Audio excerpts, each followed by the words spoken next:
Roy Keane has delivered a brutal assessment of England's second-half performance in their win over Ireland, branding the side awful while accusing subs of showing arrogance and players playing for themselves.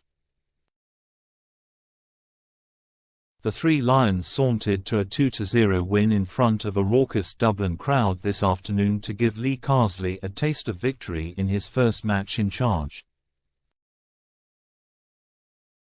The Nations League tie was taken away from Jaime Hallgrímsson's side in a nightmare first half which saw two former Ireland internationals, Declan Rice and Jack Grealish, give the home supporters a taste of what they were missing with well-taken finishes.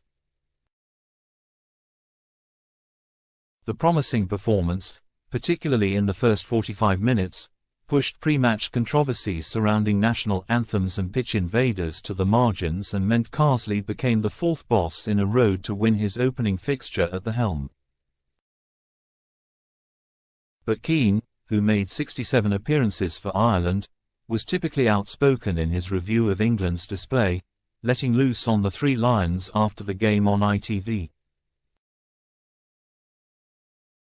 "The frustrating thing today is Ireland were there for the taking," he said. "England dominated the first half.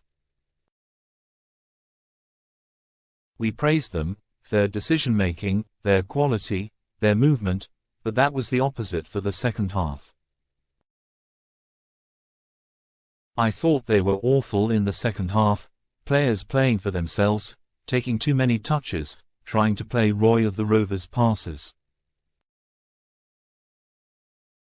Ireland played with a lot of pride in the second half, but as good as England were in the first half, I thought they were just as bad in the second half.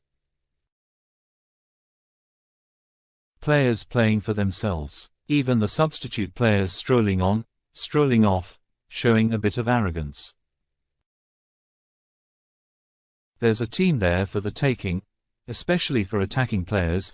If you're on that pitch you're thinking, I've got chances here to go and score a goal."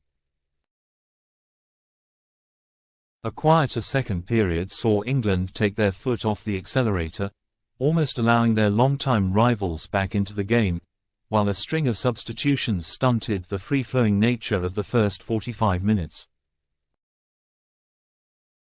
But the Three Lions held on to kick off the post-Gareth Southgate era with a well-earned victory. The build-up to the clash had been dominated by bitter differences in opinion over the new boss' decision not to sing God Save the King.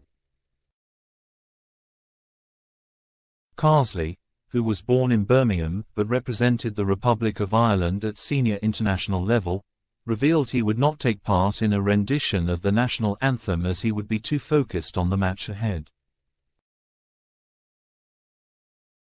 This led to calls from some quarters for the 50-year-old to be relieved of his duties before a ball was kicked, but come kick-off he was there on the sidelines ready to bark orders at his England charges, although he initially mistakenly sat in the wrong dugout. And his first team sheet offered fewer controversies, with former Irish internationals Jack Grealish and Declan Rice selected to face the ire of a fervent Dublin crowd, and banners depicting the pair as snakes could be seen before kick-off.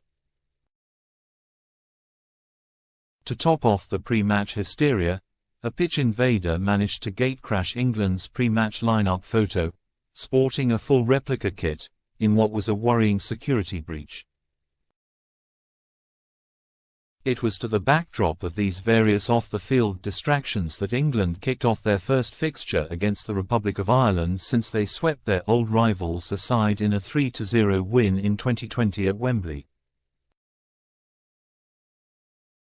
And as Kobbie Mainoo got the match underway, the atmosphere resembled that of a fierce Premier League derby more than the typically tepid international affairs found at this stage of the season. Rice was booed the moment he collected the ball, while Grealish was reprimanded by the referee for a push, much to the delight of the partisan crowd at the Aviva Stadium. In a rather open start to the match, Alexander-Arnold found space on the right and whipped in an accurate cross of his own, only for an unmarked Harry Kane to head over the bar.